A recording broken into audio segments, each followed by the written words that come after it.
Country CEO back in the house again, man. Look, another video. Welcome back to the channel.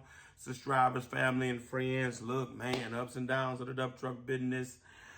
I want to talk today very briefly about struggling to hear and see. Struggling to hear and see. One of the challenges, struggles that I know I've experienced, and every now and again experience, is struggling to hear and to see.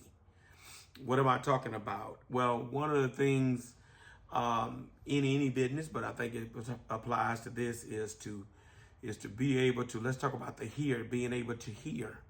In other words, being able to hear from God and to hear, what should be your next move, right? What should be, what direction you should be going? What should you be doing next? Because you can't stay where you're at, right? You can't stay stagnant, stuck, and still, right?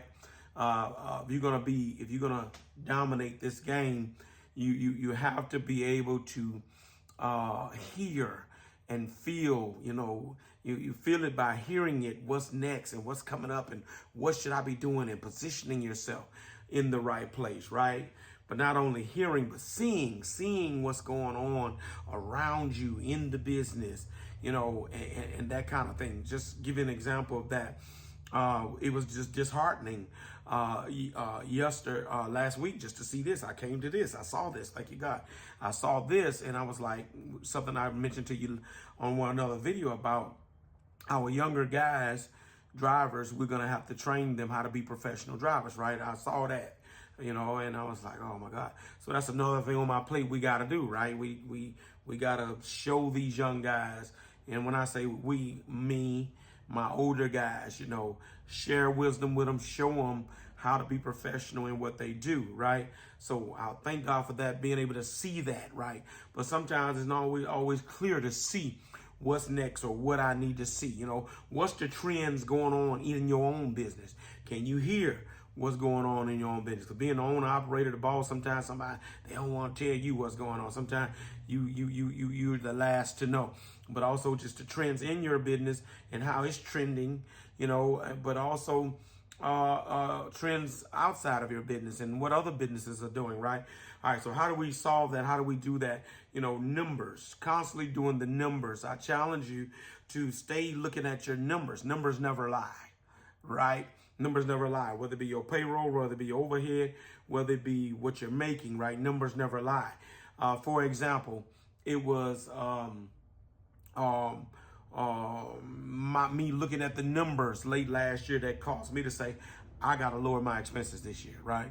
And I gave you guys a video on that a couple of weeks ago about how much have I saved so far in the areas in which I've saved so far, right? Which were what? Saved on insurance, I'm saving on fuel, I'm saving on death, which were my three biggest expenses, right? So I am tickled to death with that. Now it's time to kind of brainstorm and see where else, right? Well, I am actually working on the next one, is tires, right? How can I get these tires for cheaper, right? All right, but I saw that. I was able to hear and see because I did the numbers, right? All right, with these drivers, I'm gonna be proactive and start talking and training and sending text messages out to these drivers so we can educate them on professional courtesy. All right, so but taking the time to slow down enough in the hustle and bustle of your business and trying to grow it and grinding and working hard and all that. Don't miss hearing and seeing what's going on, right? And so that's the ups and downs. Sometimes it's a challenge to do that. Sometimes you miss stuff, right? Sometimes I miss stuff and it's cost me, right? All right, so that's one of the things you want to try to work on, be mindful of, okay? All right, what y'all think about this in the comments? Hit the like, subscribe, notification bell. I'm gone.